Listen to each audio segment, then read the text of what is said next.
For showing up for hey Hey, welcome to SmallmouthCrush Live. I'm your host, Travis, and my co-host, Epic Eric, live from the Bass Lab. And we have a wonderful show for everyone tonight. We were supposed to have a guest. Yeah, what happened? Things happened with the scheduling. I guess Yeah. Jerry's still driving back. Yeah. This tournament. But that's all right. So we decided to do round 3 of the live auction. Thank you guys for attending the first 2 weeks. We got another third one going. Travis, how many lots you got? Why don't you just start the bidding off? Nah, I got nothing. I'm done. I'm just kidding, guys. We still got some chargers and we still got some batteries. Yeah. We'll put those up in 27. You just hang on to that good. They'll go up in value between now and then. I think that's the best part about it. Yeah. How was your weekend, bro? Did you watch any of the events this weekend? There were a couple going on. What do you think? No, you didn't watch anything. Hey, let me tell you about my weekend, man. Saturday, rolled up the Susquehanna Fishing Tackle to Smallmouth Saturday. They've asked me to step up a couple times in the past, and it never worked out because of tournaments and things. And I don't know what possessed me to say yes, especially on Smallmouth Saturday. I'm not really known as a smallmouth guy. So he said, no, the topic is right up your alley. So anyway, I was nervous, Travis. I got to tell you, yeah. I've never stood up in front of an audience like that and presented, whatever I happen to know, whether it's you had to in your working career. Yeah, but you had to been in a room, you have 8 or 9 people around a big boardroom table, and you stand up and you say, we need to increase sales here, and you're doing a great job over here. Right? Yeah, but it's usually with teammates, right? So, it's not a solo presentation. Like I've done that in boardrooms, and, hey, look, I've had to rehearse and, make sure that we're all on the same page, and you're taking slide 3 and I'm taking slide 5, and, you're timing your presentation, but I'm with other people, me as a solo guy. And anyway, so, I was prepared. I tried to write down, I basically told them a bunch of stories and, talked about moments that I felt like were aha for me, what works technique driven wise.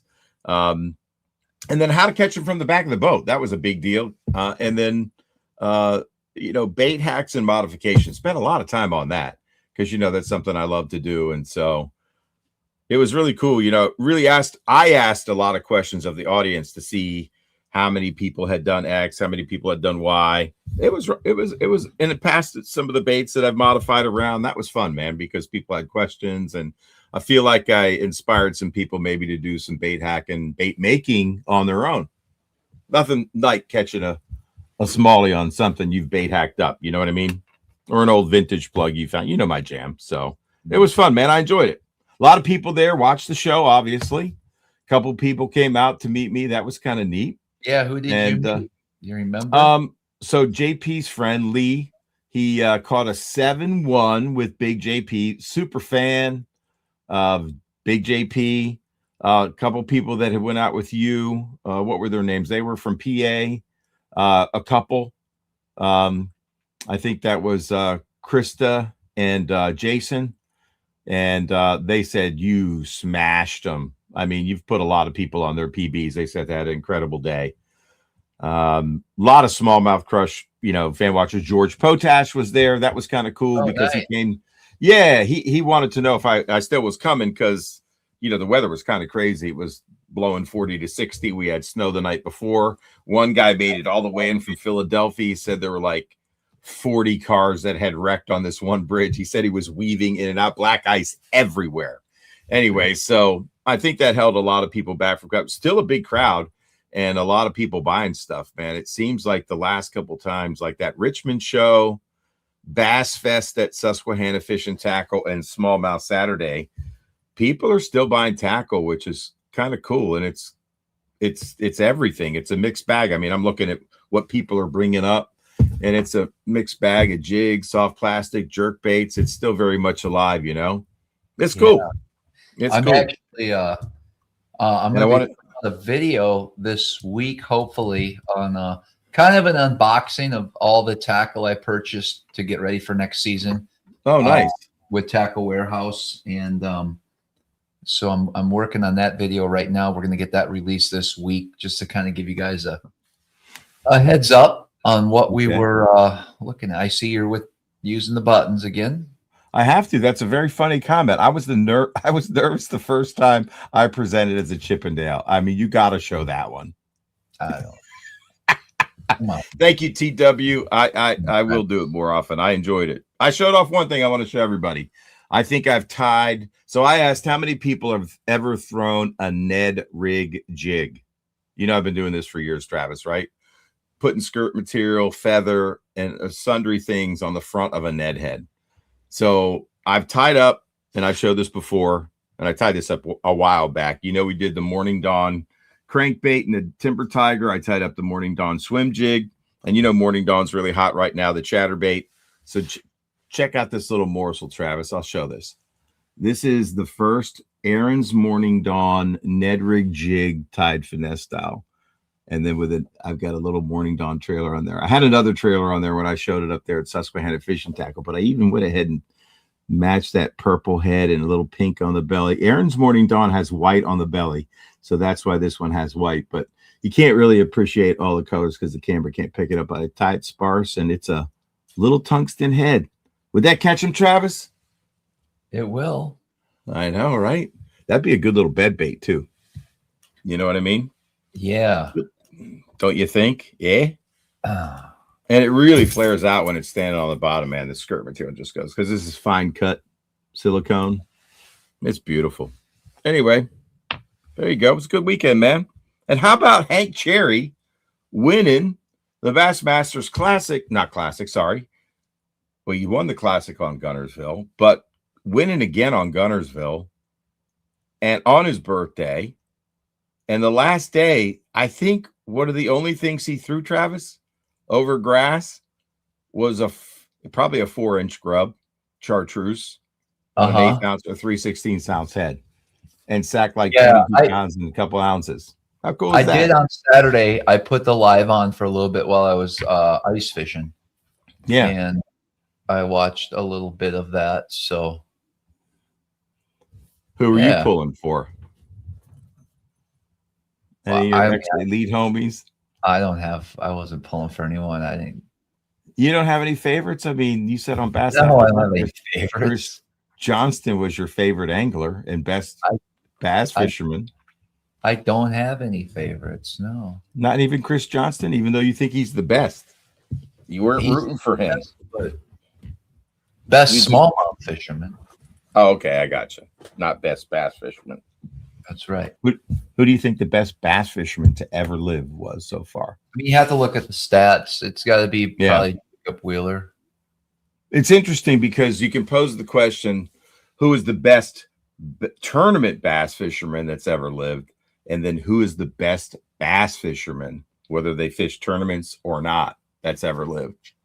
And you might even have to divide it up right now between tournaments. I don't know how you can dictate. So you don't think Al Linder is an amazing angler?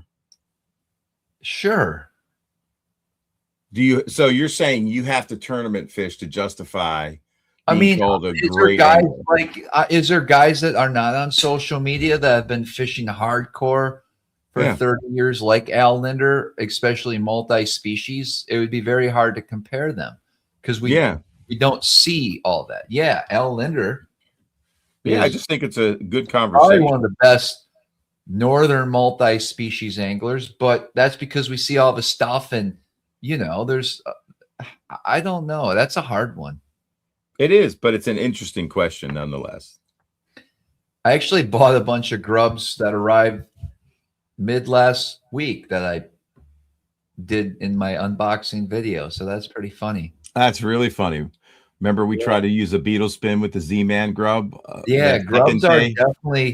Grubs are part of the arsenal, especially for me when you're smallmouth fishing. Dude, this is my favorite up there. There's so many different ways you can fish it.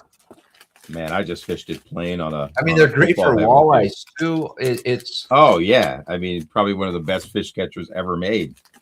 I agree.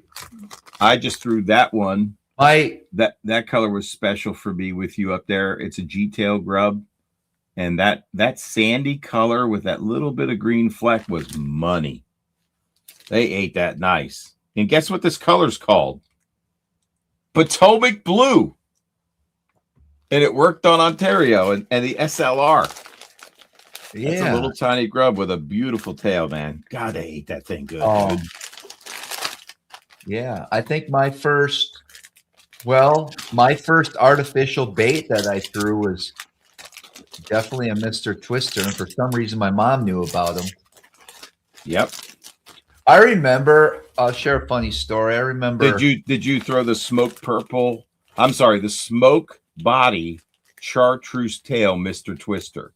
No, mine was always the white one. Okay, gotcha. Well, you were fishing in Go to, Wisconsin. like, I was fishing on the You Potomac. would go to like Kmart and they would sell them Yeah.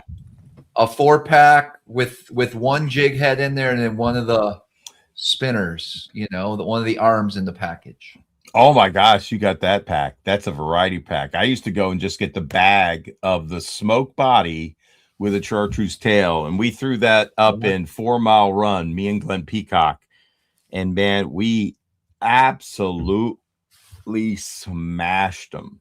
They don't talk about, I'll tell you a little secret. Yeah. So all right, real quick, before you go there, this is a question. We got to answer it. You and me both. Tail down or tail up when you're rigging? I do tail up. Okay. I do tail down. Yeah. I want that thing digging and not getting caught in the hook. I mean, it's just interesting, right? Tail up or tail down. Mm-hmm. And why? Right. But anyway, keep going. All right. Tell us a little secret. Well, I think I may have shared this years ago, but maybe. I remember because I grew up fishing with basically night crawlers, right? Yeah.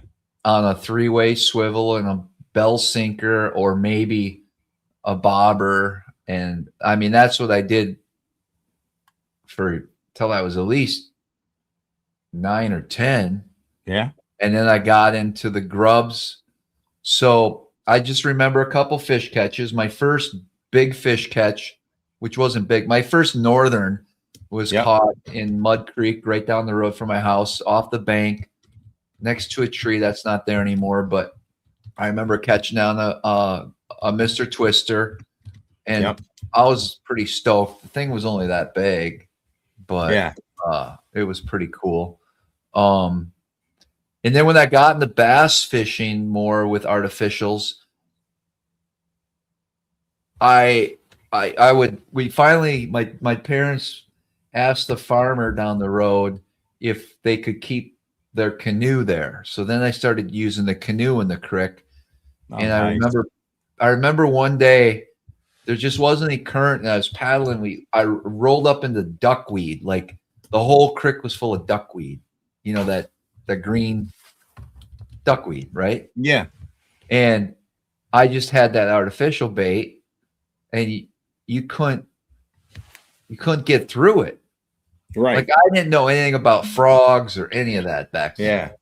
Yeah. And I remember trying to throw it and I threw it and it like hit the duckweed and a bass came up and smoked it. Oh, nice. Yeah. And you're like, oh, that's something interesting. Yeah, it was just something different. I mean, I remember then I started getting into it more. And I remember we went to Walmart and I bought this Ambassador reel combo. Yep. And I started getting Bassmaster magazine. So I saw the people using bait casters and, I wanted to like pretend I was them. And sure. So I kind of started fishing that way. But yeah, the Mr. Twister was the deal for quite a while. But I remember at my grandparents' house growing up, somebody gave my grandpa some spinner baits. They were like single bladed Colorado blade, old, the nasty skirt material that would just crinkle up vinyl. Yeah, crinkle up, right? Yeah.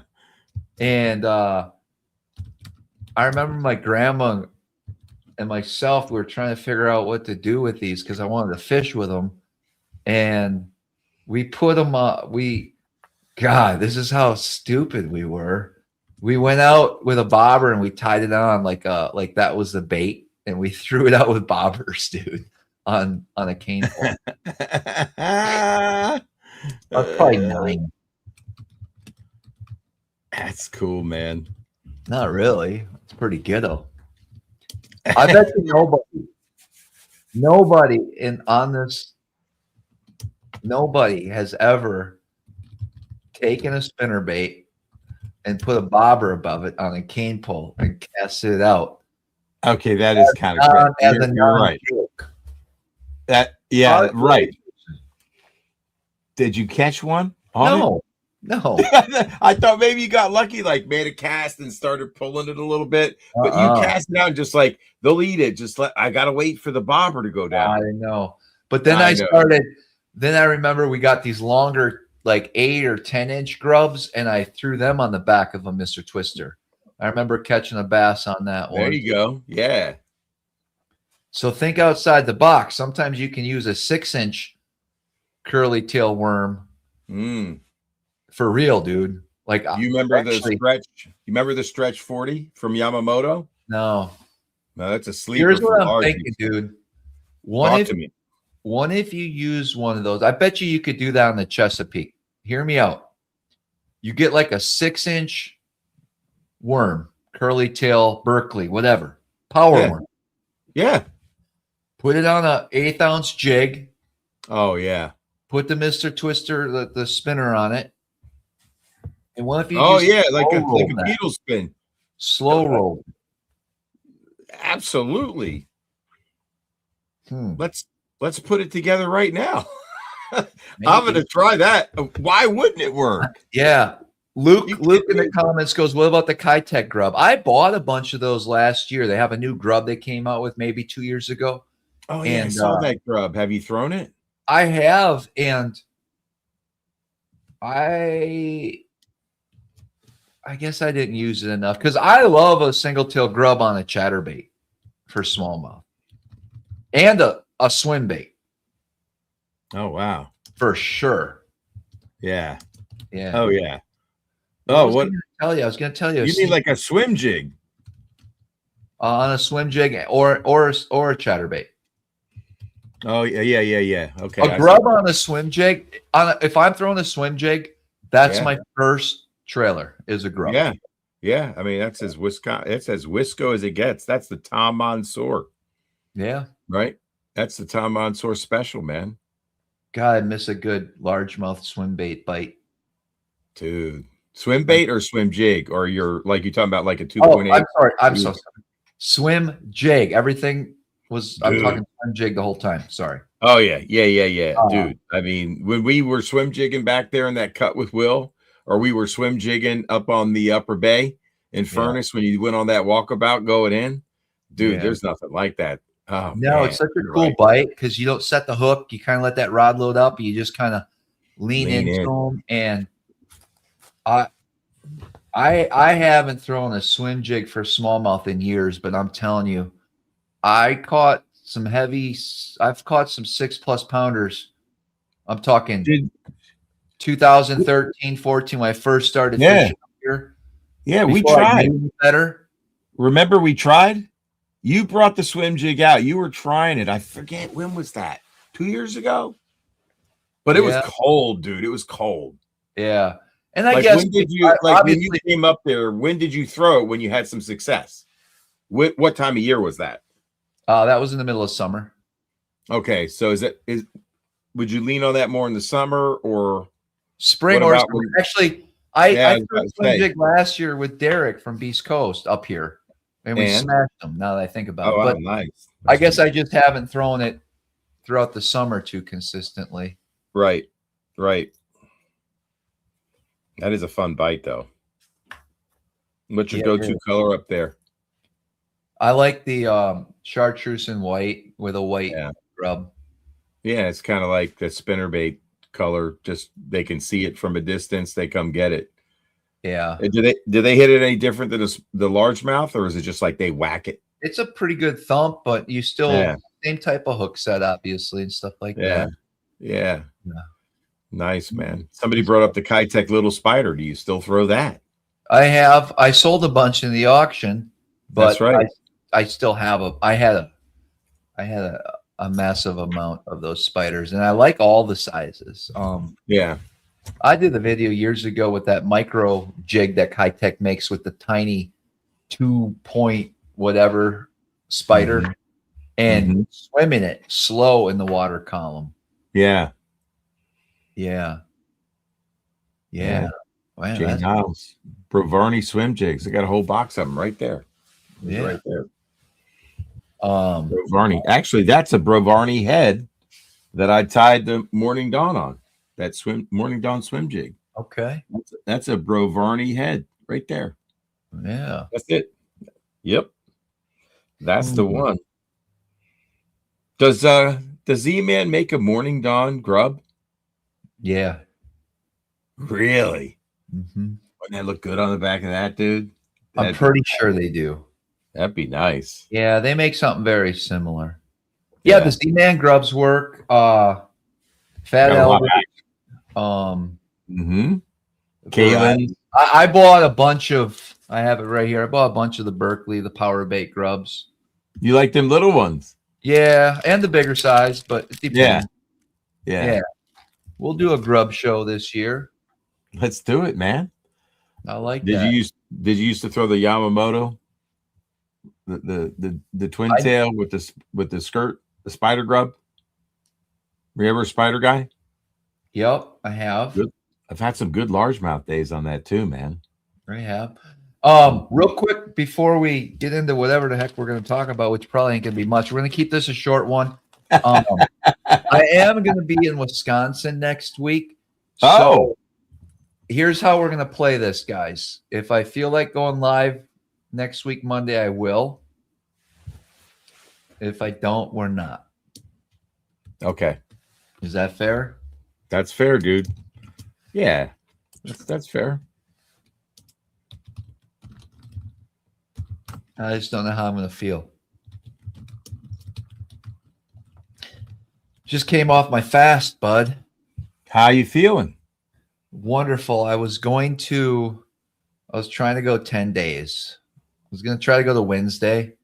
So you made it 7. I made it 7, which is what I originally wanted. You did it. And I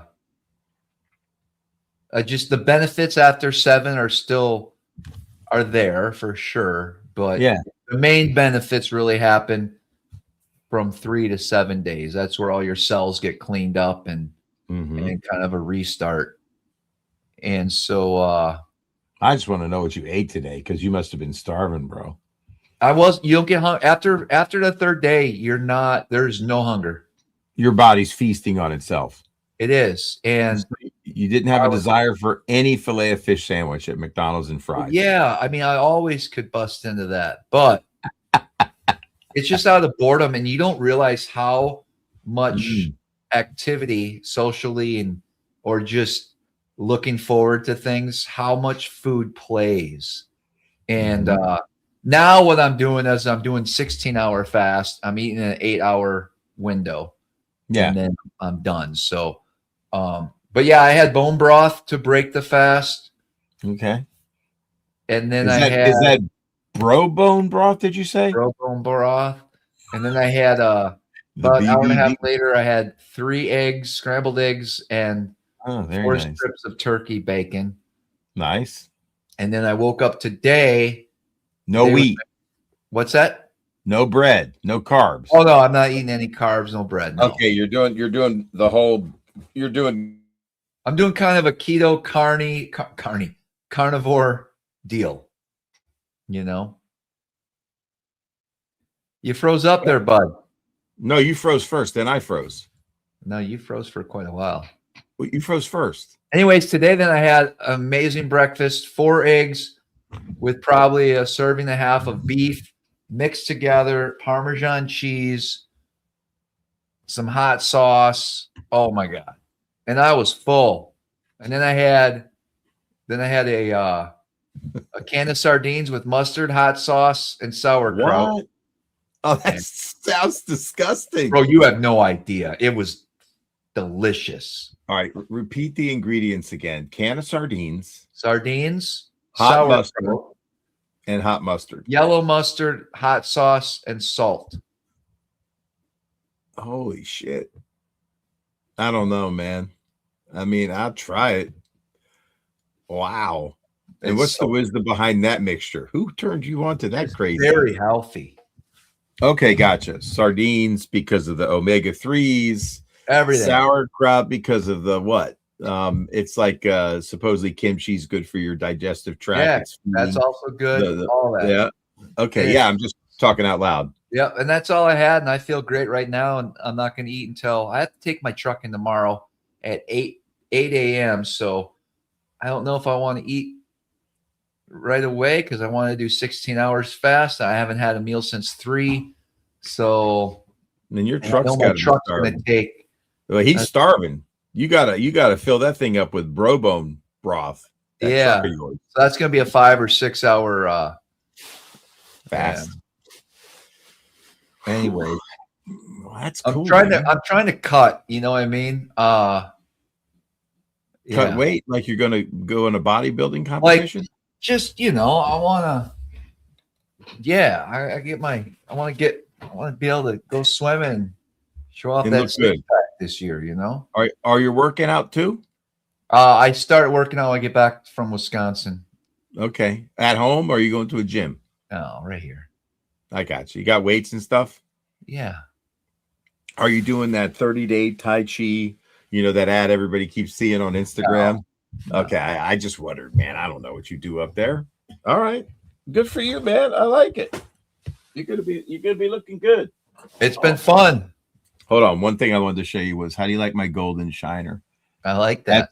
That's pretty tight. I'm about to do a little detail on the and I did that myself, by the way. That's custom painted from the Bass Lab. You can't really get the scales, but that's pretty good. That's pretty darn good. I look good. I know. I think I need to put a little just, you know how they have a little bit of yellow and orange on the fin just to make it realistic. And then I think what I'll do is I'll do a little bleeding gill right there, just a little gill cut. What do you guys think? Yeah, I think I nailed it. Right? Yeah. Yeah. I'm proud of that. Yeah. Well, let's get into some of the baits I bought. Oh, where? When? Well, there's one bait I can't actually talk about. And I was able to find a lot of cool different colors. Tackle Warehouse is great, but they did not have what I needed. So I'm gonna share with you, and maybe you bought from these guys. I'm gonna share with you some of the companies I used. Okay, let's go. Japan Import Tackle. Already ordered from them years ago. Hammond's Fishing. For sure. Been there, done that. Something called Joti, Jootti. Isn't that like a Temu, but not? Oh, no. Though they have the Judy fish. Oh, I don't know. I do. I don't know. But I think that's maybe why you were there, but I can't say. I do want to talk about some baits that I use and don't use that I found interesting. All right, let's go. This one's the first one. Imakatsu Love for Life. And we can't see what it's called. I'm going to try to pull it out, but the bait's sealed. I guess we have to look. I think you kind of do. Oh, it's one of them stupid ones where I hate that. I don't like that. That's not cool. Get yourself a hole punch and then do a hole. But I hate those too, man. It's like that grub I showed you. That's the same package. I had to rip it like halfway, make sure I didn't rip the hole off. Well, I'm gonna rip it. All right. People can't get things right. Okay. I don't get it. Wow, this is nice. Packaging's great, of course. Oh yeah. Oh yeah, we're gonna crush him. Look at this little guy. Oh, that's gonna work nice, right? Yeah, dude. Oh, with a swimming tail, which is flared up. Boy, that's a little flat. That's a flatter. So I guess like on a net, I'll just kind of shake it down there. Oh, there's no doubt. Is that Elastec? No, I don't want to try. I don't think so. Yeah, don't. That's a too. How much did that pack cost? $11. It was a lot. I know, dude. It's I like to just. I bought them because I was buying some other Japanese baits I love, and so then I was like, oh, let's see what else they got. Right. And, oh, you know how it is. Right. It'll work. I hope it doesn't work really that good, so I have to like. I hate when you have to order 50 of these things for the year. You know, Dude, I have that going right now. I got a couple Japanese baits that. Yeah. What? I spent. You can't say. I dropped $500 on them in the last week. You can't say. No, you can book a guide trip with me. Okay, so we don't tell all. They're for guiding. I use them guiding. I understand because you're trying to put people on their PB. What is under my foot? That's bugging me. So no glide bait case. I bought a bunch of these because I'm really intrigued by them, guys. The flux skill. Yeah, that seems interesting. It seems interesting. I know there's a dozen ways to rig this thing.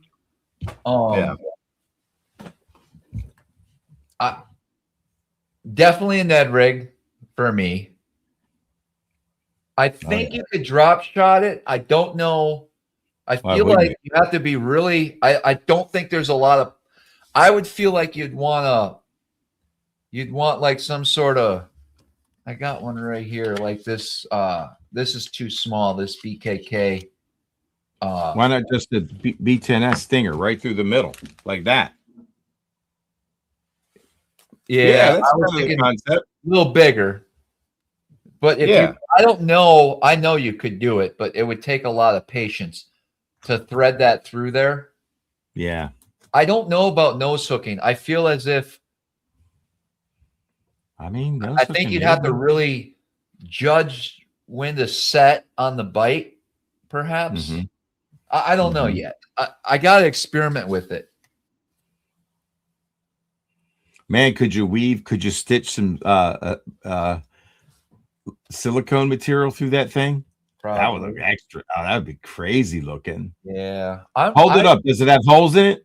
Yeah. So it.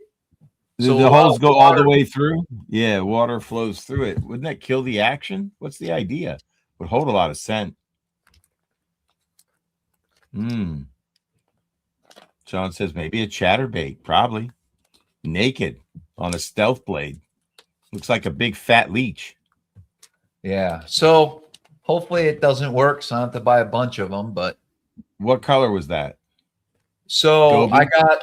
I got 3 different colors. I got just a standard green pumpkin. This is called Gobayashi. Oh, Gobayashi. They make a net in that. And then I saw like a bluegill or a sunfish color that caught my eye that I think would work great for smallmouth too. Kind of perchy looking. Could be a perchy imitator, maybe. Yes. All right, what else you got? That's good stuff. All right. I don't want to. I hate talking about this one, but so the Norris bug.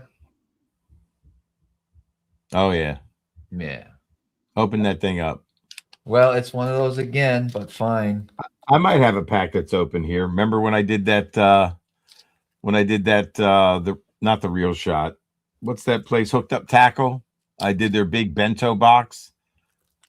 That was in their package of soft plastics. I got a lot of JDM plastics in that box. This is a little smaller size than the ones we used to throw. Yeah. Great freaking color, dude. Dude, that is money. Purple. Like, I'm going to fish this on a net as well and bust them up on it. Again, there's no doubt. I hope they all work, but it's like, how many of these you want to burn through in a day? Not a lot. Uh-huh. That's a good get right there. So, Sean, I used to be the guy that would buy 10 packs, but now I only buy 1 or 2 when I'm on an experiment. I used to buy a lot. Right. And then the 6 Sense shindig.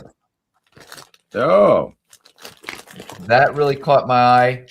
well, what is it? Show it. Now, I actually was talking to Beast Coast about a bait like this, very similar what I wanted for a trailer for my football head. That noise is kind of like the Doe Live Beaver. Yeah.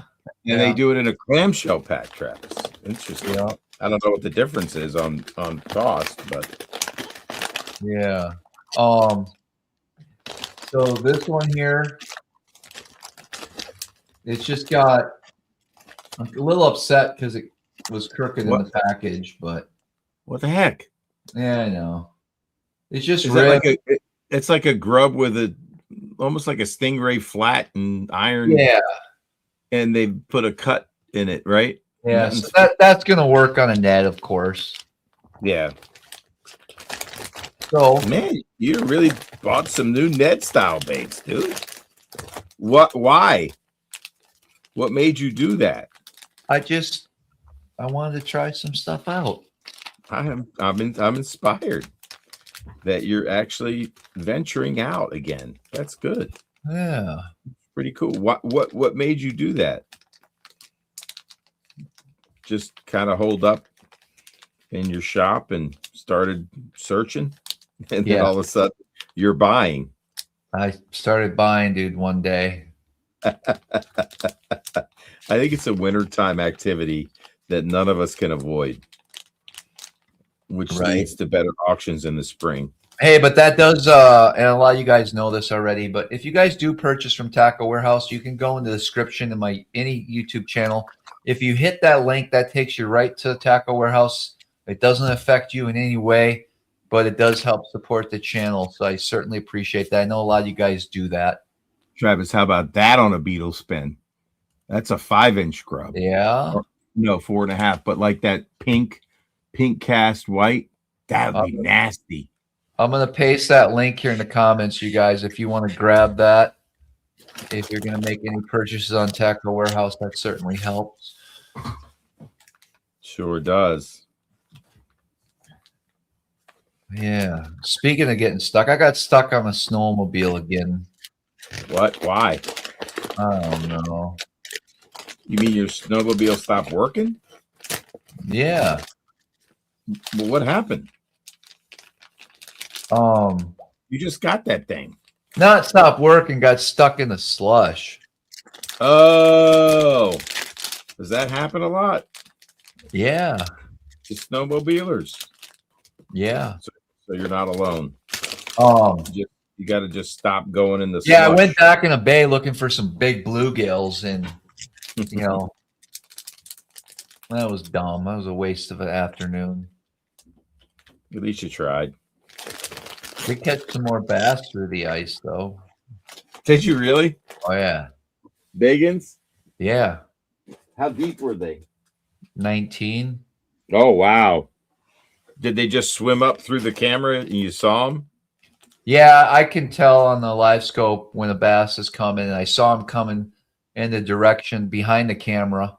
Yeah. And so I was like, all right, this thing's going to surprise attack from behind the camera, and I'm just going to see his snout come into focus. And sure enough, that's exactly what he did. We jigged it a little bit. Nice. Yeah, it's been brutal out there as far as traveling. You know, snow, like slush. I don't know. But we're going to head to Wisconsin and do some. Oh, I'm going to tell you something really freaking stupid right now. What happened? All right. I was actually going to go today. I was preparing last week for this. Yeah. I was going to go to Oswego and do some ice fishing. Cool. Catch some browns and steelhead through the ice. That'd have been cool. All right. We're all adults here. You should be able to ice fish at your own will. You mean like venture out onto the ice when you see, especially on a federal waterway, especially on the Great Lakes. You know what I mean? So 5 days ago or whatever, the day after I got things ready and was planning my excursion, I see a post The town of Oswego is banning ice fishing on the Oswego River. Oh, why? The mayor, because But it's why? a safety concern. What does that even mean? Yeah, and how can they even do that? I don't think they can they? Pass a town ordinance to block your access to a federal waterway? Yep. What? Come on, man. Yep. That's crazy, dude. Uh-huh. I don't like it. I just don't understand it. I don't like it. Because it would be the DEC really has to regulate that, I would feel. Yeah. The mayor saying, I would imagine if there was a public access, the town owns it. So the town, I guess, is saying, if you go on the ice, you're trespassing. You mean they could, if it's their access, they control it. Yeah. And so they can tell you can go on or you can't. Yeah. Wow. And they've closed it.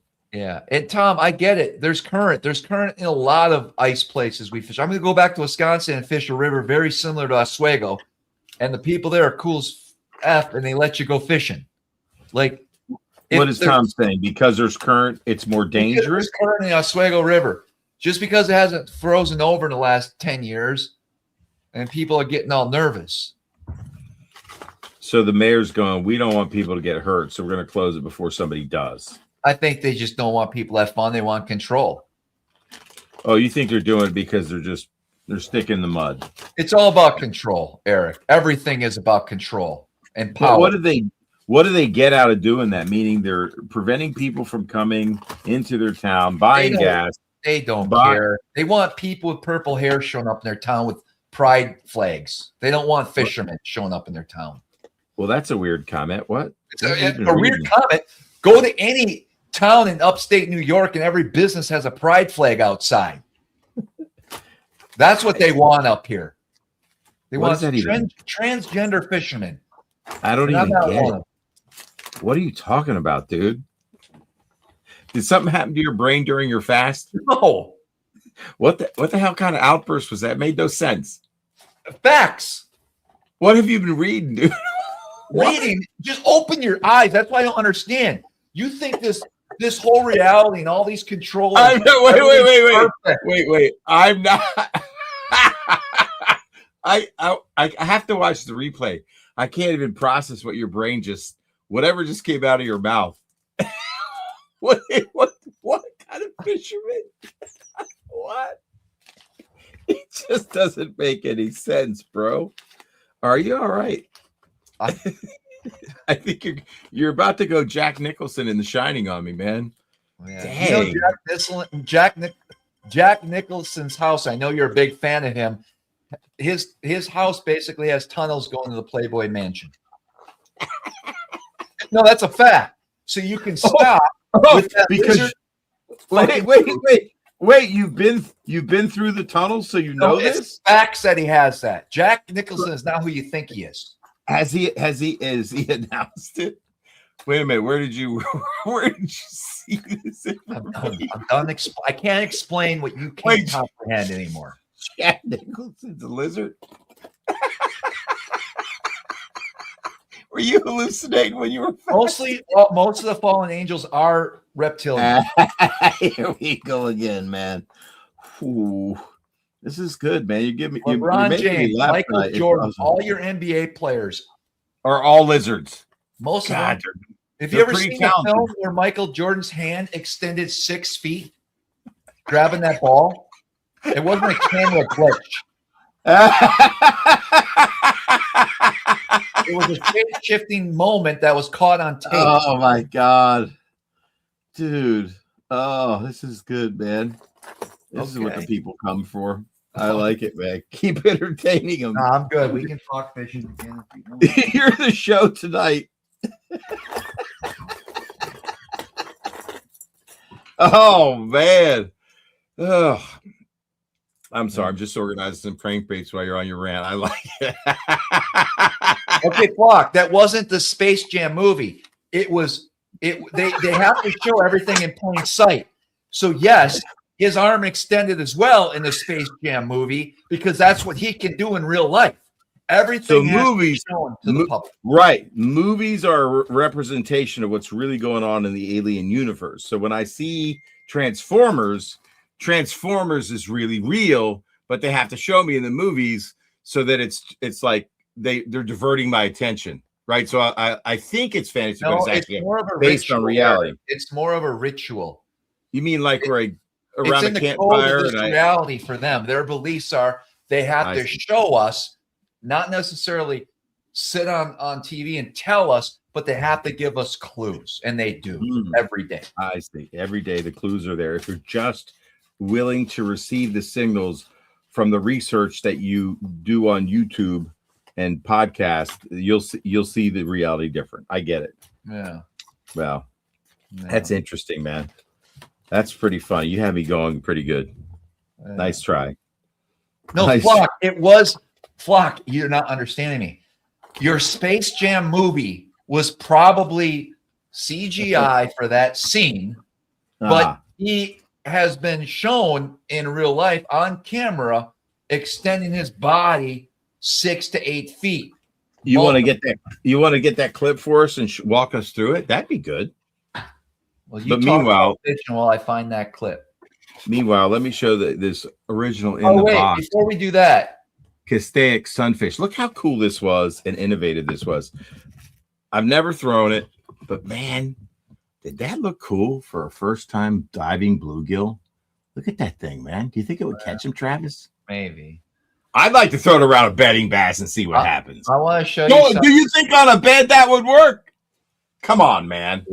Yeah. I want to show you something. I saw a bait that I'm really intrigued about, and I reached out to the guy today. I haven't heard back from him.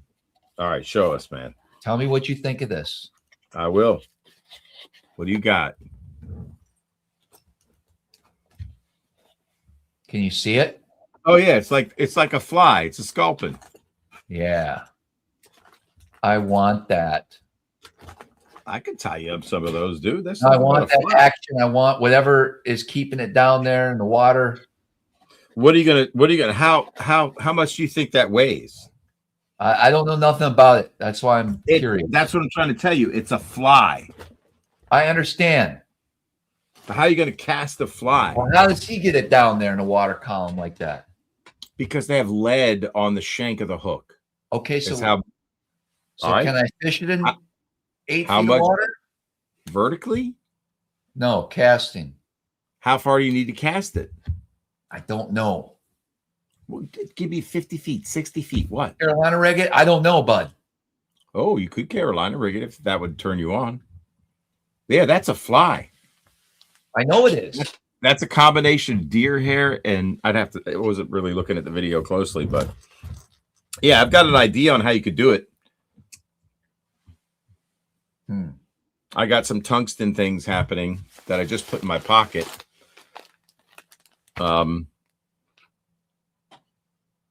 Anyway, the answer's right there.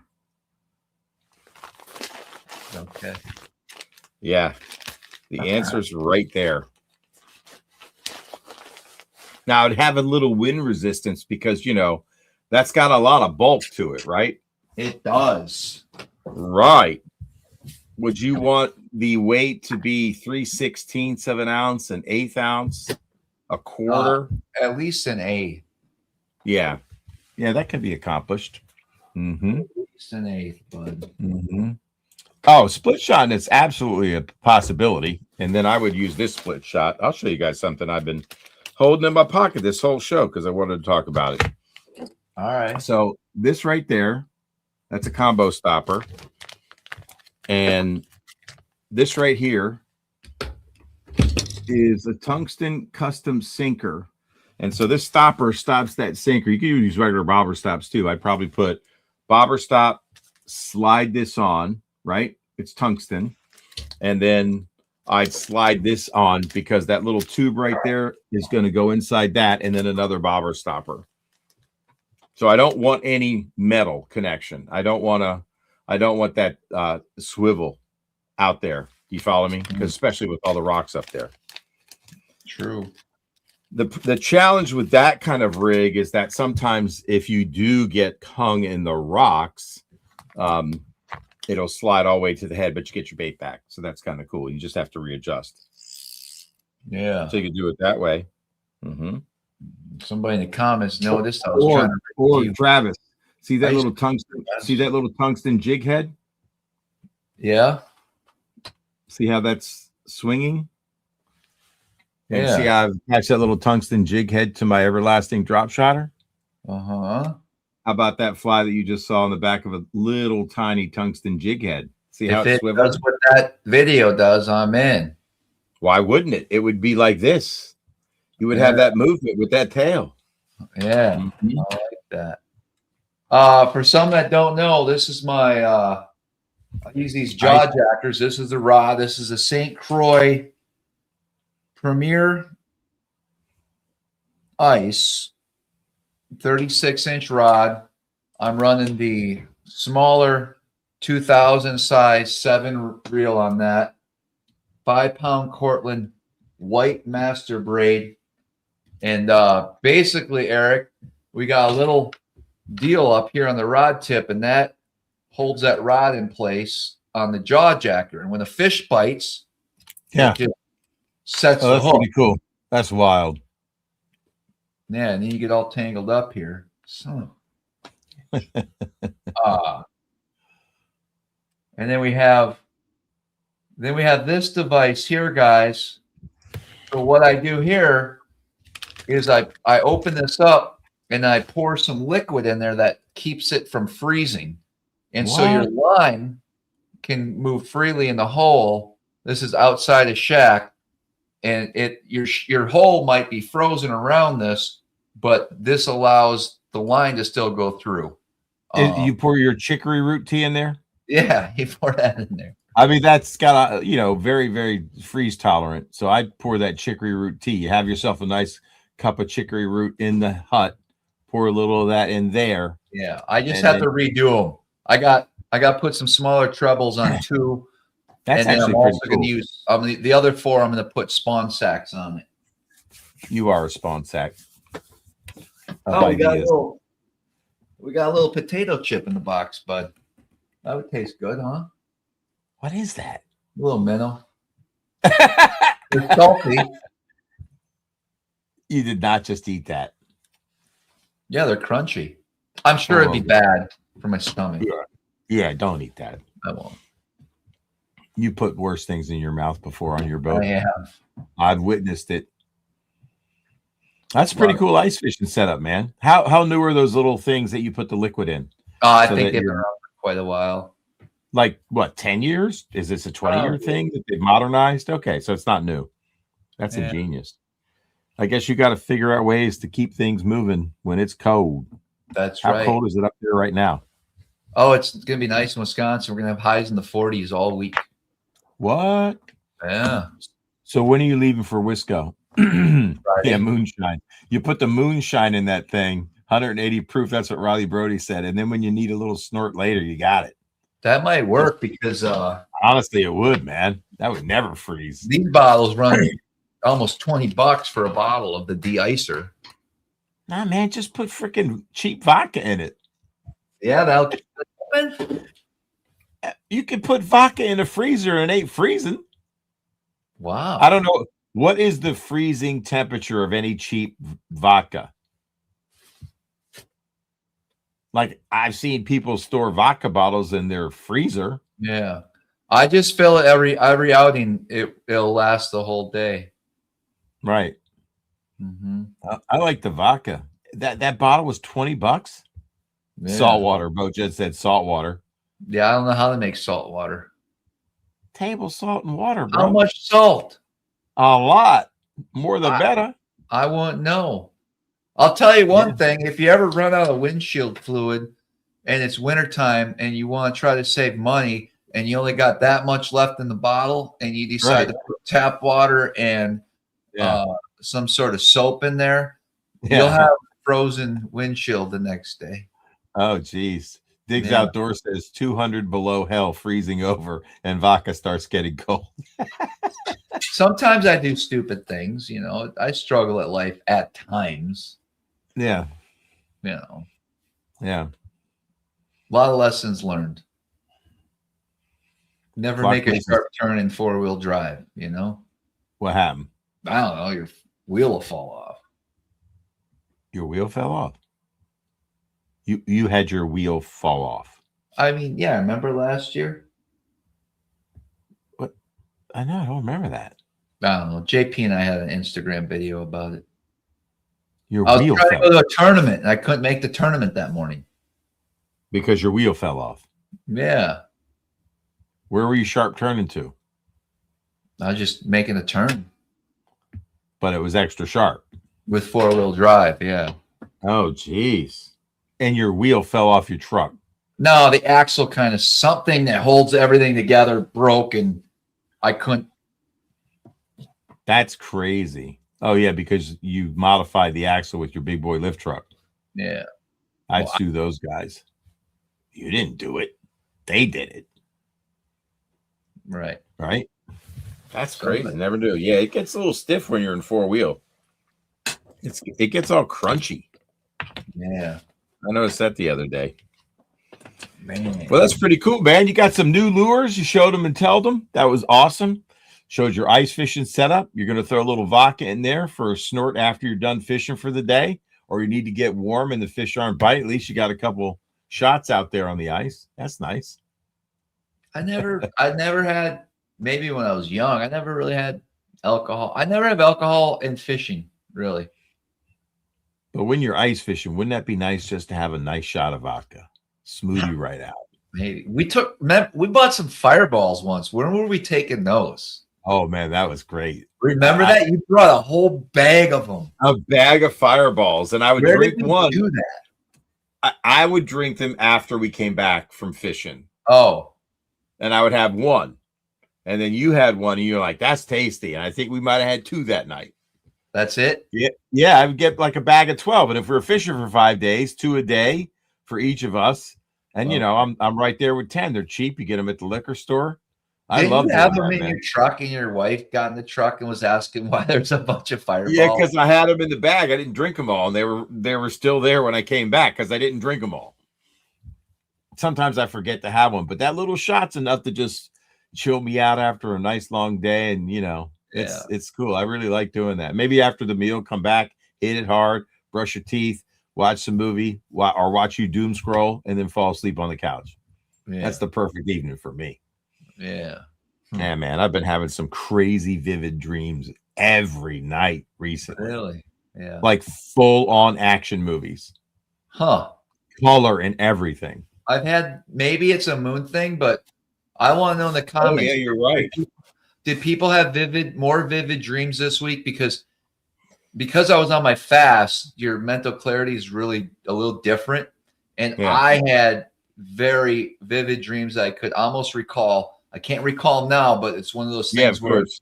You got to remember it. Write it if down. you woke up, you could cite the whole dream. Mm-hmm. That was odd. Yeah. Yeah. Well, when you're fasting, you're not drinking, right? So you're getting rid of all the alcohol poison you put in your body over the last 50 years. Maybe. Bud. We're going to find out. Well, we're already finding out. You already had some good dreams you can remember. You don't remember them now.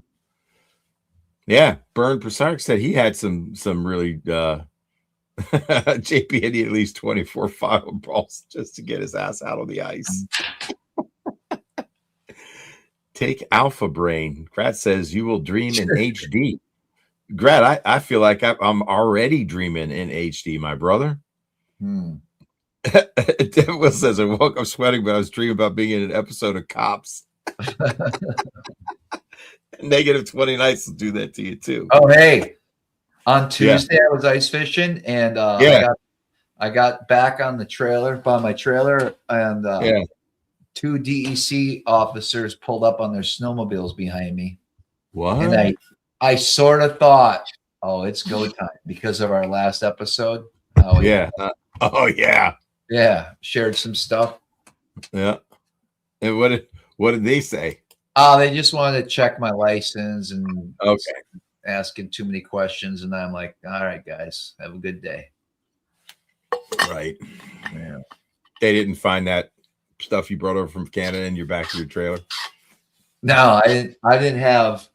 I was all legal. My trailer might not be registered, but everything else is legal. Yeah. Yeah. What if they had one of those radiation scanners on you and you still had it legal emitting it? I kind of joked. I said, "Where'd you guys come from?" Because there was nobody on the lake. I'm pretty observant of things, and it took me. I couldn't even before I even got off the snowmobile. They were right behind me, and I'm like, you know where they came from, right? They're like, secret spot. So yeah, under the ice, maybe. No, they have a steel tube elevator. You just don't know about it yet. Okay. There's a whole city under Ontario. I've been telling you that for years. Yes. What if there was? What if you caught like this shoot that and they came up and popped up? What if you caught a glimpse of that? Would you just be like, that would change your life forever? Where you physically saw it, stuff you've been imagining and thinking about and researching, and you saw it. Maybe. What would you do? Like, what would you do if you saw that? Try to record it. You wouldn't try to go in the tube? No. So let's just say you saw two DEC dudes come from an underground city under Lake Ontario, and you saw the steel tube, and they didn't detect you. Yeah. You wouldn't go out there with your sled. I don't know. Wait. So you go out there with a sled, and the steel tube trap is open. Okay. Are you taking? I'm saying you found the tube on Lake Ontario that takes you to the underground city. All these cities you talk about that are all over the country. Yeah. You find one. Are you going in? No, because it's probably a portal that closes. Oh, you think it's a portal?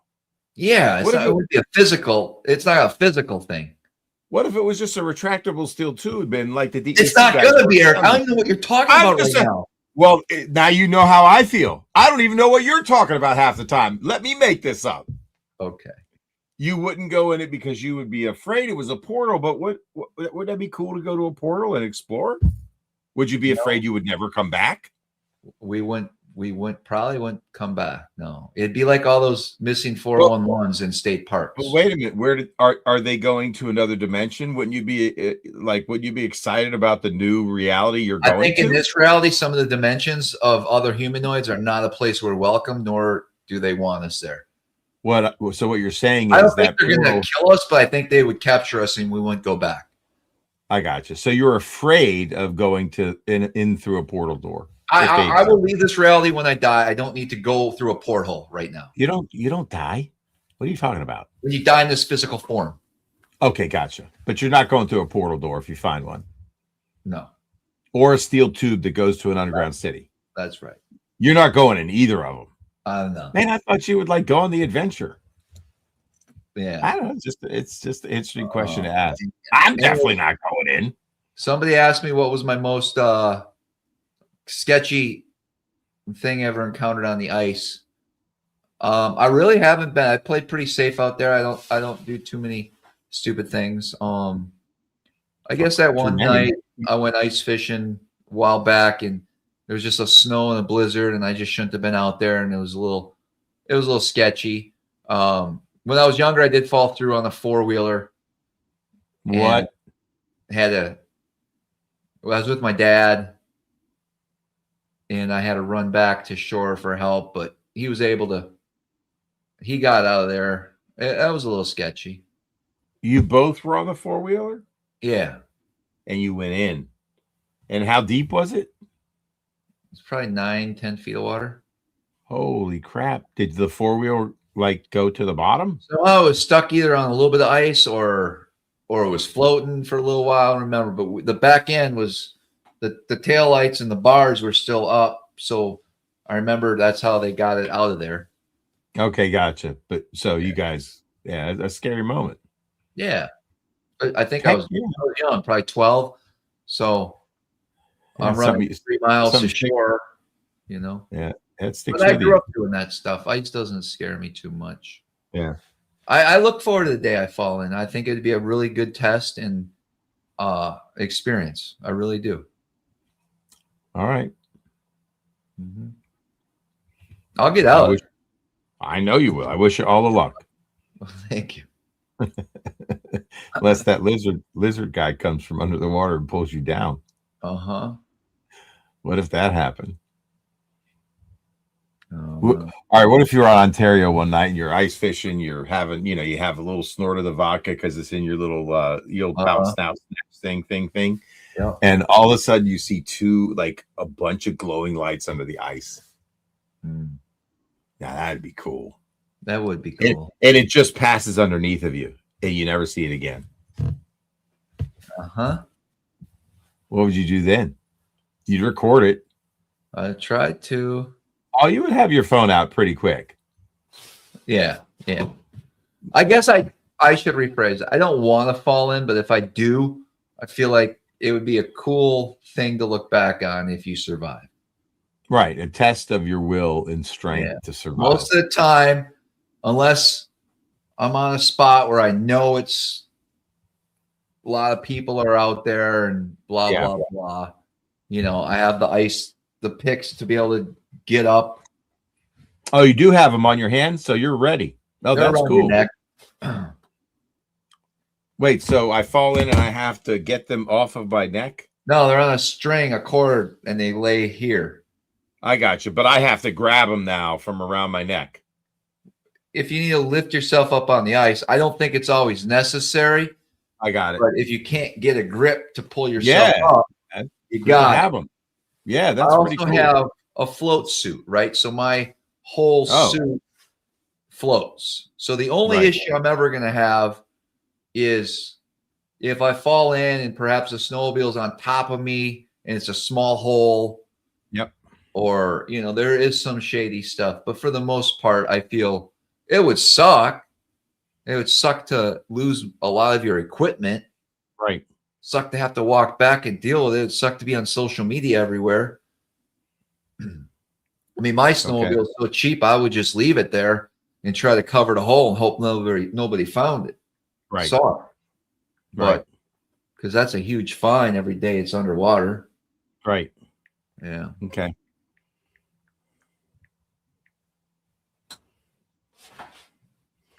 That's cool that you're ready. You're prepared. You got a float suit. What's your float suit? Striker. Okay. That's nice. That'd save you, right? Yeah.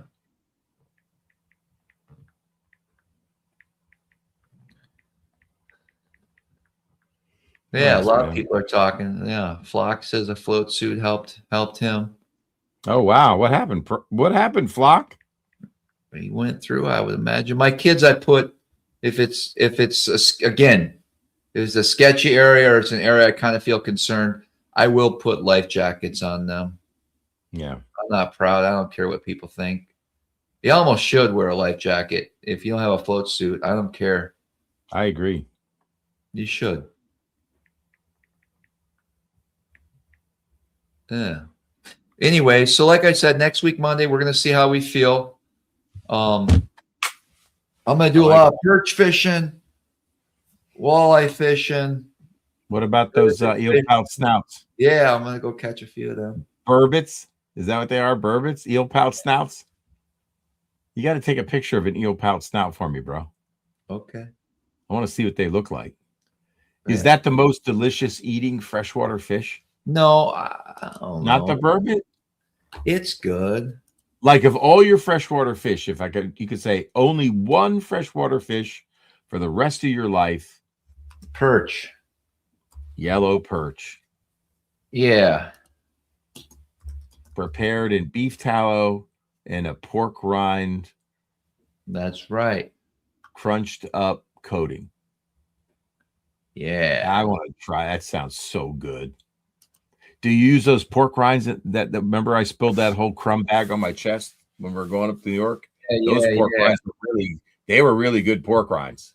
So eel pouts don't have welcome back and what's going don't on have really good about chasing some eyes. see what I did there?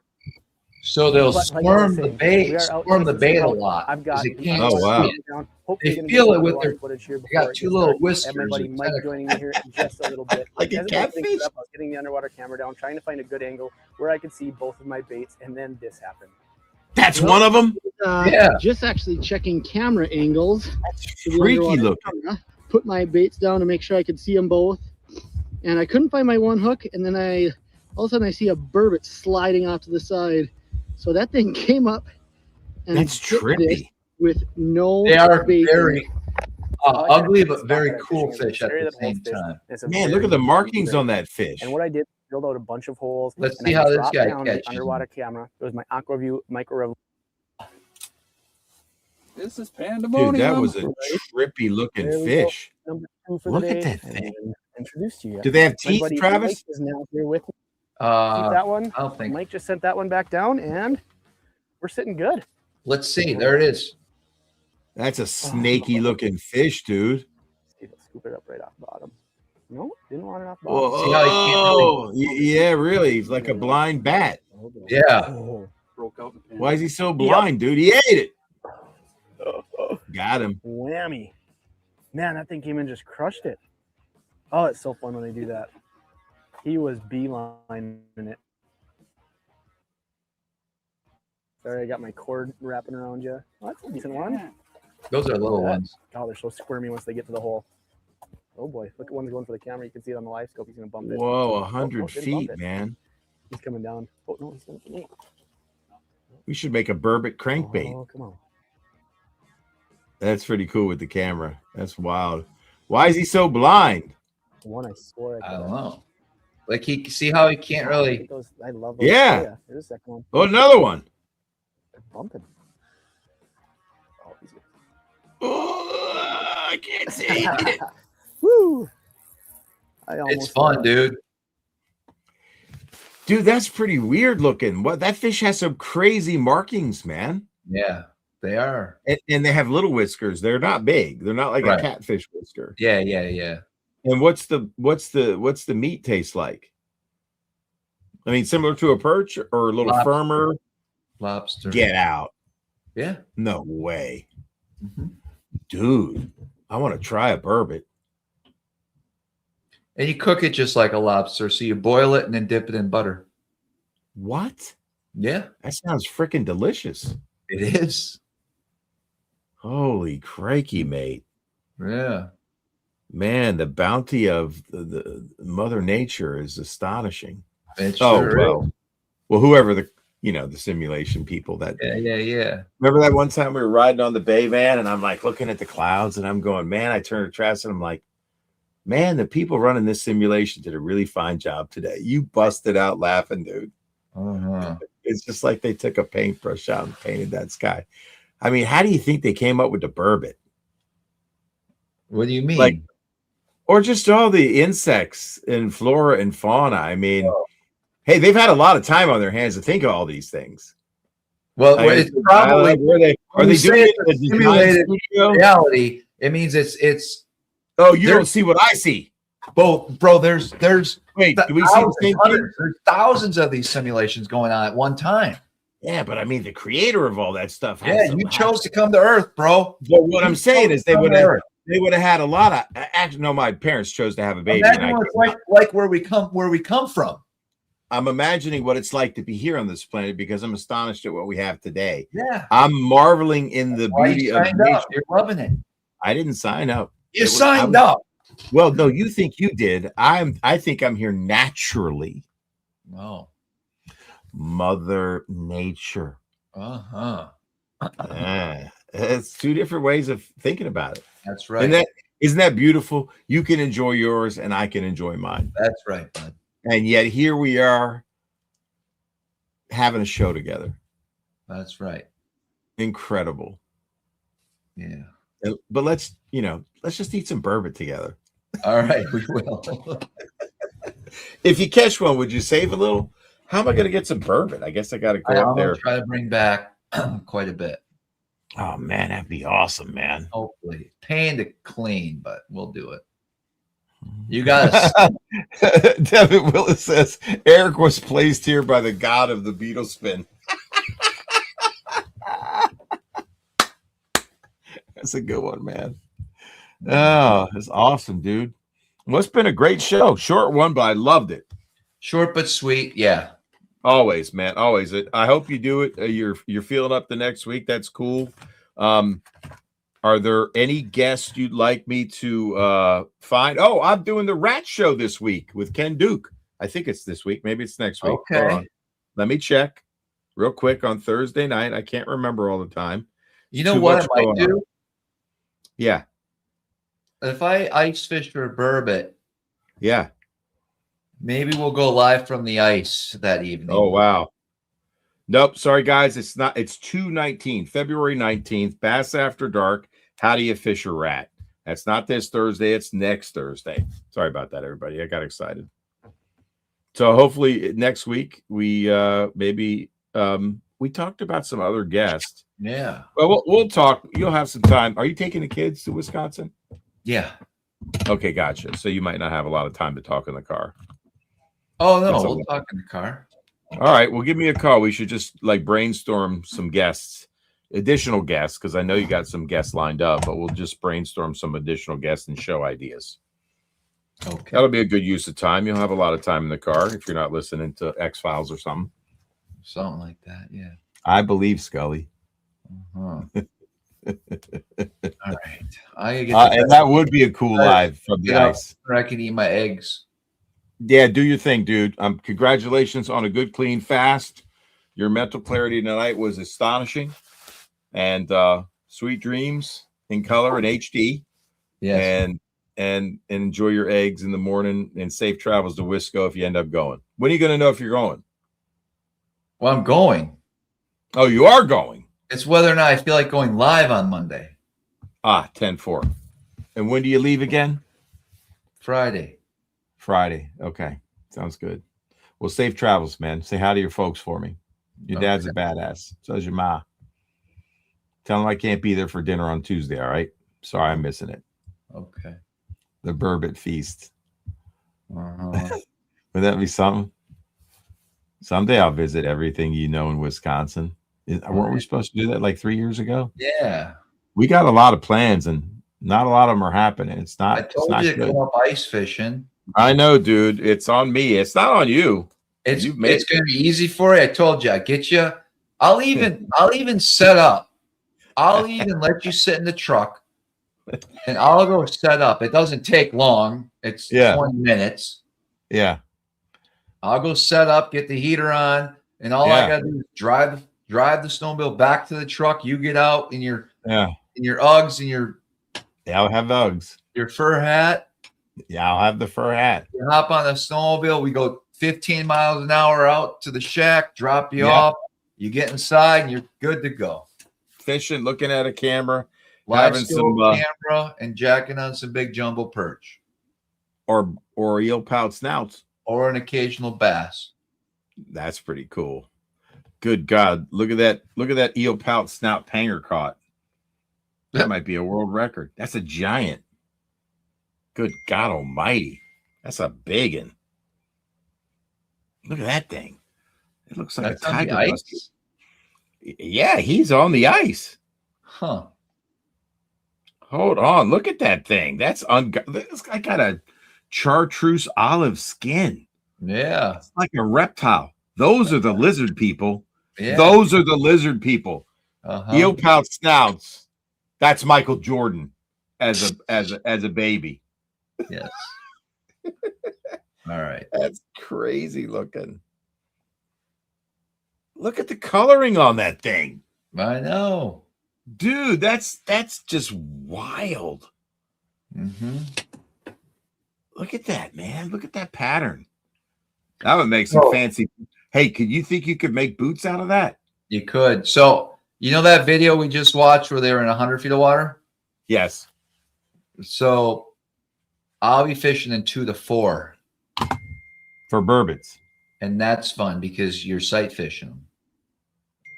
Like through the ice. Yeah. Man, that's cool. 200 feet deep, Matt Pangrag just said. Oh. I don't even understand that. That's crazy. schooled up at the Chiseled Rock entrance of Atlantis. 200 feet deep. That's good, man. That's awesome, man. What an incredible species. That's just wild. Blows my mind. Tastes like lobster. You boil it and eat it butter. I'm all in on Bourbot. All right. Sight fishing. You catch them in Wisco or up there? They're here, but I have ideas where they live here. Okay. Yeah. I don't think maybe this not far from where you caught the New York State record smallmouth. Oh, I know this. Okay. Right up by that island. Yeah. There's a reef. I think Oh, they wow. spawn on that. Oh yeah, they spawn right about now under the What? ice. Yeah.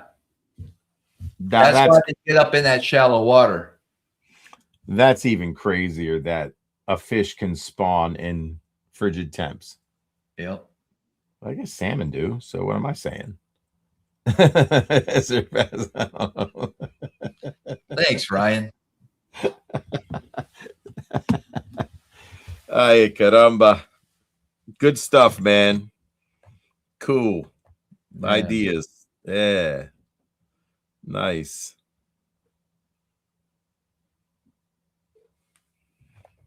All right. All right, Well, let's close her down. I guess that's a wrap. Get your eggs ready for the morning, bro. You've been fast. Well, let's answer Way a to couple post more that. questions here. Devin says, don't walleye spawn under the ice? No. Walleye spawn around 40, 42 degree water temp. Well, who could that be, Travis? Let me take a look.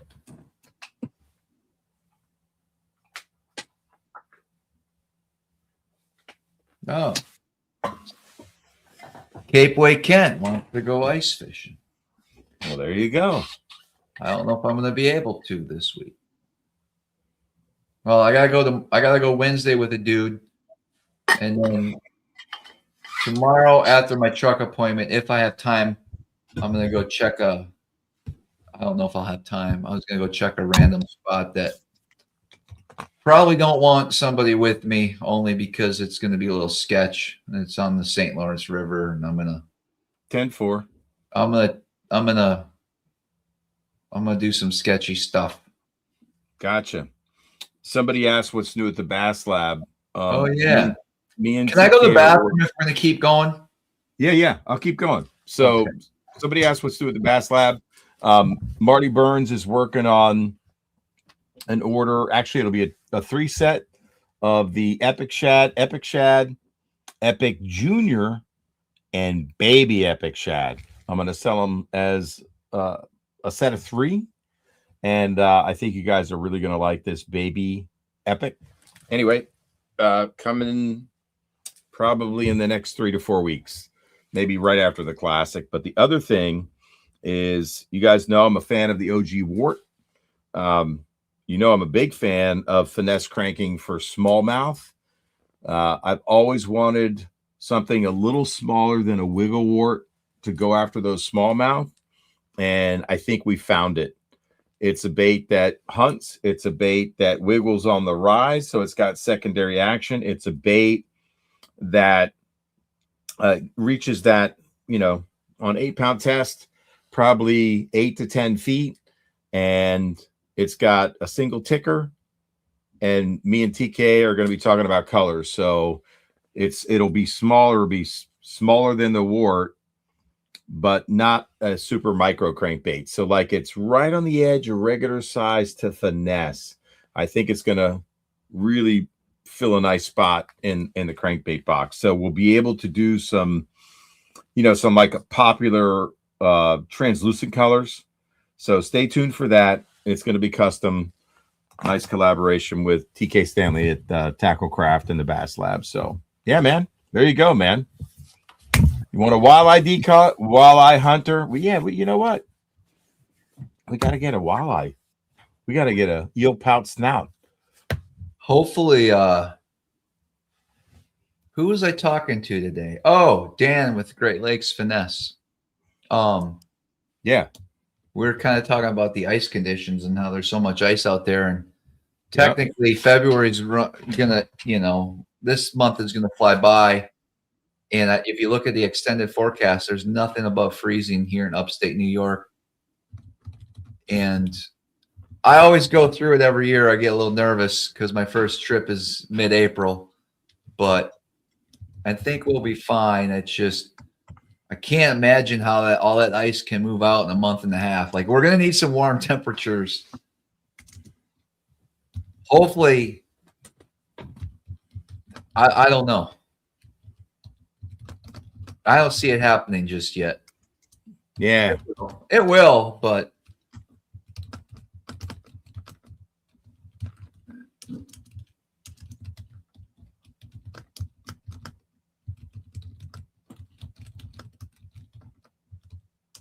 what you doing, bud? Typing a comment.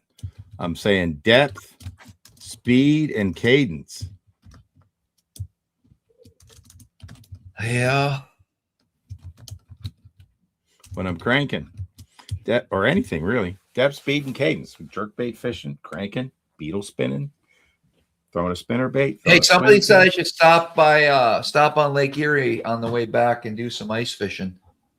Yeah, Lake Erie Lee. I use a G Loomis CBR 843. That's the old Crimson style, but there's a new style of CBRs out that Loomis is making. But yeah, I mean, this crankbait would be great for 6-4 to 1 or a 7 to 1 if you're really burning it. But 7 foot, and I want a medium action, very parabolic bending rod. I'll throw it on 8-pound test. Mono's fine, or you can throw it on fluorocarbon. I've never ice fished on Oneida Lake, and I'm not sure on the Classic yet. We'll see. Yeah, I'm going to the Classic. I'm going. You're not going? I don't know. I gotta go. I really want to try to turn it into a trip, maybe go in advance on the front end if the weather's nice. I gotta call Bobby Gentry. Where would you go? Well, Dale Hollow. Remember Bobby Gentry? You were on Bass After Dark with me. Bobby Gentry fished with none other than, who did I say was the best smallmouth fisherman ever? Oh, some random dude I never heard of. Let's get you out of the story. Huh? I want to fish Dale Hollow. Okay. Yeah. All right. Yeah. Who's going? Who's going to the Classic? Let's see. Who's going? Hate to say it, probably not maybe Classic. Sorry, Diggs. Daryl, are you going to the Classic? You asked the question. Travis, have you fished Simcoe before, Lake Simcoe? No. Daryl Wilson's going? No, he hasn't done that. Suddy? I should. It's not that Lake Erie Lee's going to my local fishing expo in falls this coming weekend. That's cool. All right. Sean Lai says he might go to the Classic. Yeah, Brad, come. You got it. Billy Westmoreland. Jeff is going. We'll see you there, bro. George is going. Sweet. Brad Crum, let's go. Hey, stop by and say hi. I don't know where we'll be hanging out, but I'll be walking around the show with Ken Duke. You could definitely find me. You and Ken Duke are just holding hands walking around the Classic? Well, he said he wants to introduce me to some people. We might go to media day. Why would Ken Duke want to introduce me to people? Why are you getting? Why don't you come to the Classic? You want to stand walk around with me and meet people? You don't like people. Oh yeah. Oh yeah. I'm good, man. He would introduce you to anybody in the industry you asked for, and probably help you grow the brand of Smallmouth Crush, so you could make money through the winter and have all the things you desire in life. Yeah, if I got this business going, I'd be able to afford to go to the Classic. That's what I'm saying. I didn't even all right, I'll pay for your Airbnb. I take care of the lodging for you and meals. All you got to do is get there. Where are we staying?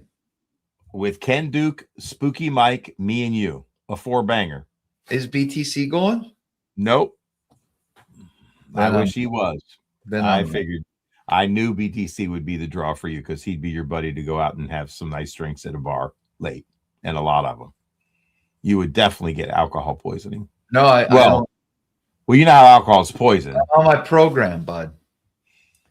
I don't think you'd be able to resist. I would bet. All right, how many people would bet that Travis could abstain from alcohol for the entire week of the Classic? We're opening the polls now, folks. You know that prediction market? I want to put a bet out there. Can Travis stay sober during the Classic? Nope. Wave Currents and Ice does not have your back, and it's true. But you could surprise everybody. No way. Sean says 50-50. Travis is a rock. No shot. Tommy Wayne, nope. Ken Collins says no. Darren Wilson says, I'll drink with you. Yes, he won't go. $1. Chad's in for the bet. Would he piss off Mark Zone again? No, because he's staying sober. He won't come in at 4 o'clock, and he will be sleeping. Remember that time I showed up in Tennessee? The first thing you said to me was like, dude, I think I'm dying. And I said, what are you talking about? He goes, I haven't slept in 4 days. And I said, bro. He goes, no, like really, I think my body is going to just give out. Like, I think I'm just going to give out. And I said, bro, all you need is a nap. Go get some sleep. You took a nap and you go, hey, I feel much better. It was that simple. You were panicked, bro. You said you were dying. That's the first thing you said to me when I showed up. Maybe if BT might be able to abstain. True. If BTC goes, you have no shot. Jeff Gaswell says he'll bring the homemade. No, he ain't working if he's going to the Classic. He's going to hang out. No, it might be. You'll work. You'll work the show for connections, right? All right. Let's say you were at the Classic. What would you like to walk away with from the Classic for the SmallmouthCrush brand for you? You want to see a controversial video before we end this live stream, just to go out with a bang? I would like to bring it home. Let me set the stage. Please do. Remember when Dr. Fauci and Bill Gates created the scamdemic, the fake, the planned scandemic? I'm not with you there, but go ahead. What do you mean you're not with me there? It's common knowledge now, Eric. It's 2026. It's common knowledge, for Christ's sake. This is what you believe. That's okay. So go ahead. What? Just I don't believe that, but that's all right. What do you mean? How can you not know that by now? Just play your video. You guys been watching my YouTube live lately? I know I did some rants. We went a little out of bounds last Wednesday night, and I could not carry that video forward. I had to delete it. It just got a little heated, right? But we talked about a lot of things. One of the things was the coronavirus, right? Scare tactic. I freaked out about it. I told you guys my theory on it. And I said, if I come to the Classic, I'm not worried about it. I'm going to lick every doorknob here. By the way, this is and so we're going to do that today. Before they put the lockdowns on us.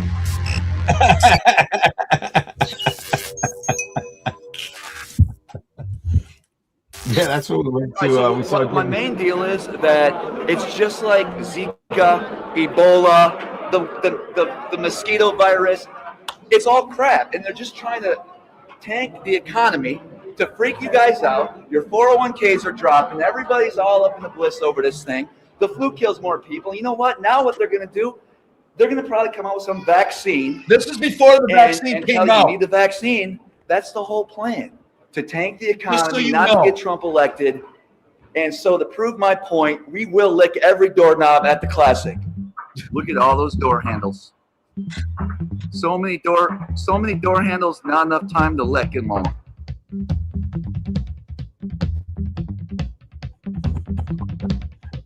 This guy said crosses.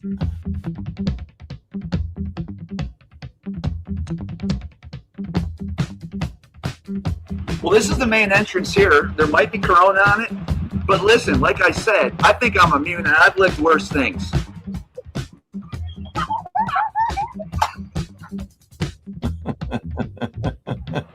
All right, listen, I'm not saying that it's made up. It's obviously real. People are dying, but the media is making it such a big deal and scaring the shit out of people who are not awake that it's just frustrating and irritating, if you will. So this railing's got a lot of hands coming down it. Again, I'm not afraid. I'm not afraid of the handle. Guaranteed. You ready for this, Matt? Here we go.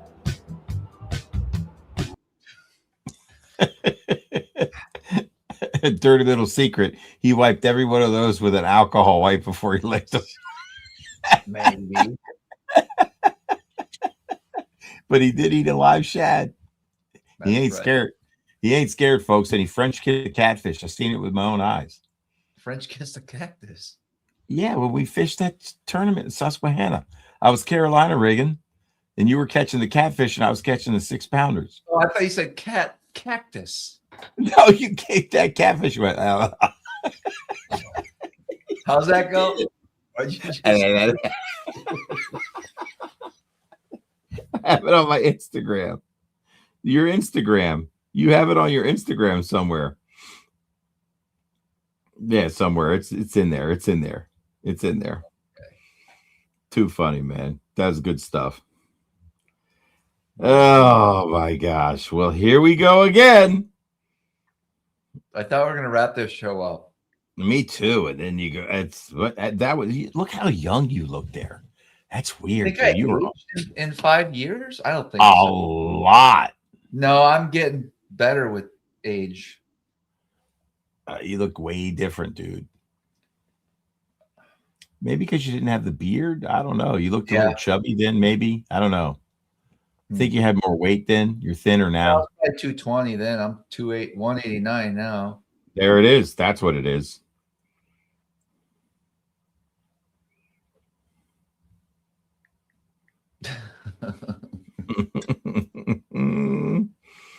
I look more weathered.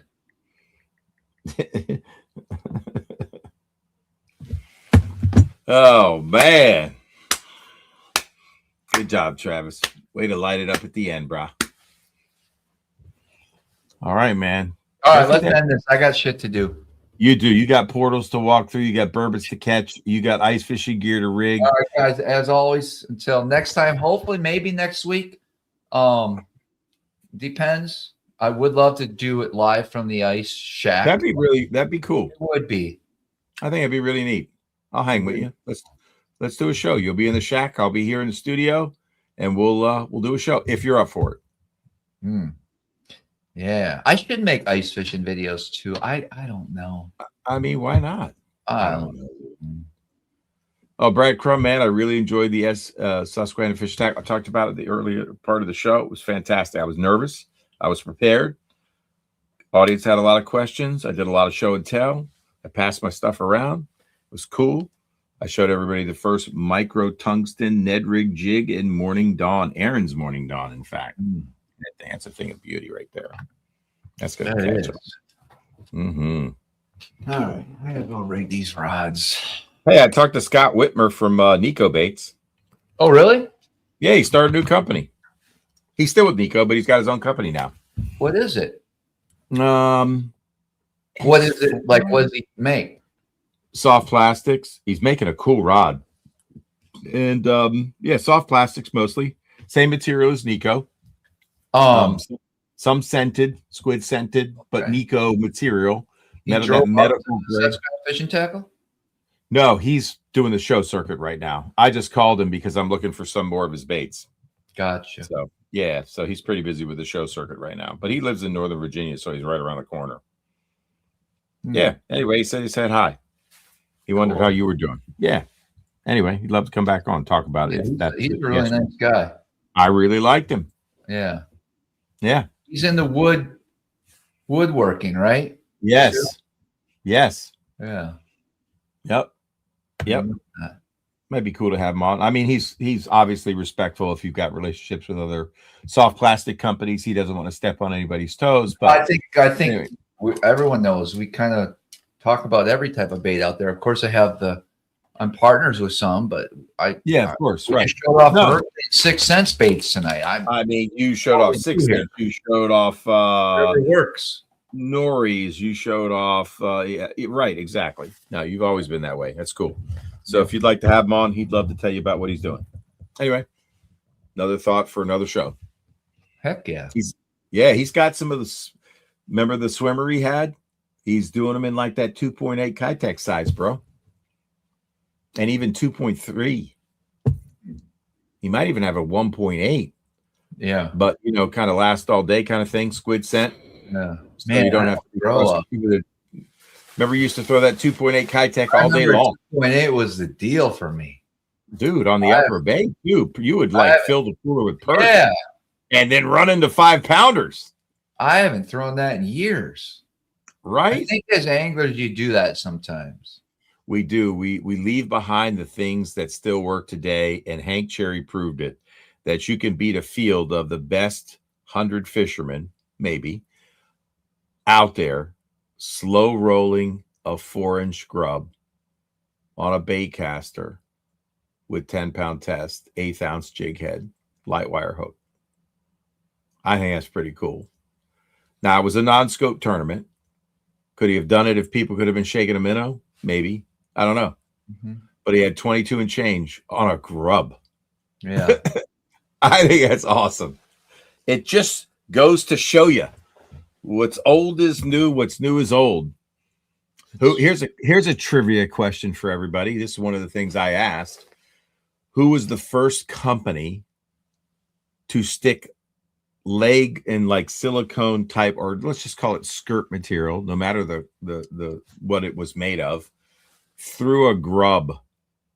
Who was the first company, and what was it built for? This will blow you guys away. What year was it built, and why was it built? Oh shoot, that's what I want. I don't know, but we'll see. Do you guys know?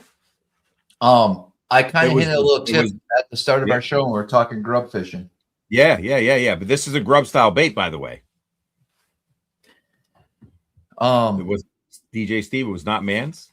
So there's an area I fish that's sand, and it's a drop. Right. It's a bowl, and it's a sand, and that's cool. A darter head with a grub on that sand. Oh wow! Pop and let it fall. Do people use darter heads anymore? I got a bunch. Gamakatsu makes one. It honestly, what Hank was throwing was not. It was more like a guppy head. It wasn't a round ball, by the way. And so it would have had a darting action, and it wasn't Mr. Twister. These are all great. I think it was Man's. It wasn't Man's. Guess who it was? It was the company called Gapin's. There it is. Ken Collins got it. Dan Gapin, and it was called the Ugly Bug.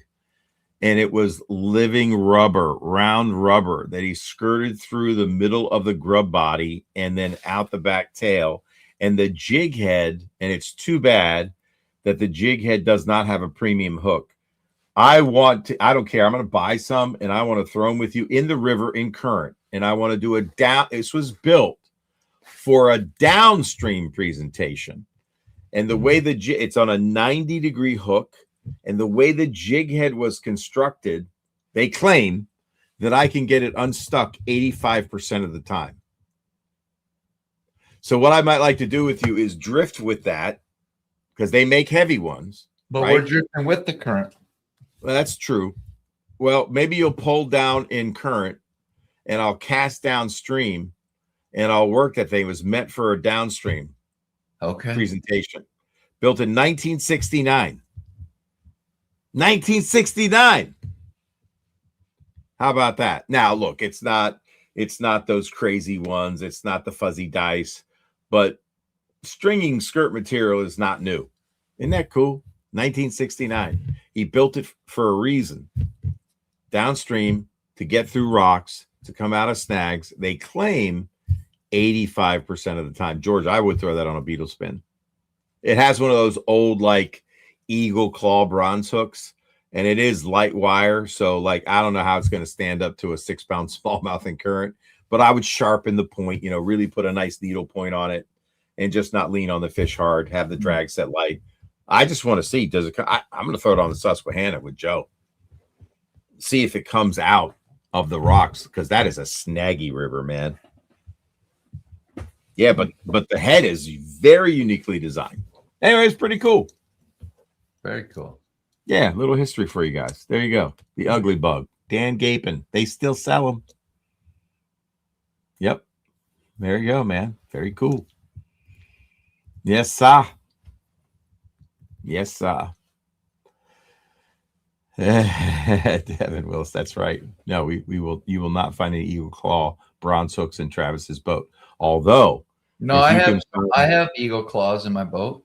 well, I'll say this: the eagle claw triple grip is about as nasty as a hook as you'll find. If that hook penetrates, it ain't coming out. Like you have to get pliers out and work on to get that. That's the old hook that came on the Suddiff Little Earl. I don't know if I got one right here. What do you know about this? Tell me, dude. That's pretty nice. What is that trocar hook? Okay, is that the It's not a trocar. oh, it's the eagle claw. Yeah, it's that Kalen's hook or Kahale. It's in the boat. Kahale. It's in the boat. What are you fishing that thing with? Things. Can't talk about that. Live shiners. No. It's like a shiner hook. Tube. Does it work? It's not like an HP. Does it have the clip? It's the only hook I would use for a specific technique. 10-4. Maybe we'll shoot a video on it one year. Maybe. So many videos, so little time, dude. I'm bringing up a mud bug to that river. Yeah. Lake Erie Lee, St. Croix will definitely be at the Classic, I assume. If I go, I'll probably spend some time at their booth. So, yeah, Kale hook, Kahale. I think. How do you say it, Sean? Kale, Kahale, Kahana, lizard. Good stuff, brother. The show keeps on going. We've tried to end it 3 times. This is the charm. I also want to throw a lizard this year with you. Well, for smallies. Yeah. Yeah. Like the 4-inch zoom. I got them. Bring them. Or you want to go bigger? No. 4-inch. Oh, we can use a standard size. Well, that's 5. I mean, I also got the 7. Yeah, man. I got plenty of 4s. Heck yeah, dude. We'll do it. That's going to be cool. I can't wait. We're going old school. We got to do some stuff. We I'm going to start spilling the beans this year, man. All right. I'm ready for it. I'm ready. Yeah. That's pretty cool. Plenty of fish to catch up there. Uh-oh. What happened? Ooh, they didn't like that. That's weird. Got a problem with that. What was that sitting on? Ooh. Tried to doctor up something. I don't know that worked nice. Lee, we'll probably we'll definitely have St. Croix back on the show, I'm sure. Probably this year. Oh, yeah. Better. That's weird. What happened? I don't know. I was trying to doctor up a bait, and it doesn't seem to like what I put on it. It's interesting. I got to figure that out. That's weird. What is that? I better go wash my hands. I think I got some phthalates on my hands. You'll be all right. I'll be fine. Just don't lick them, bro. No, it kind of stayed on there.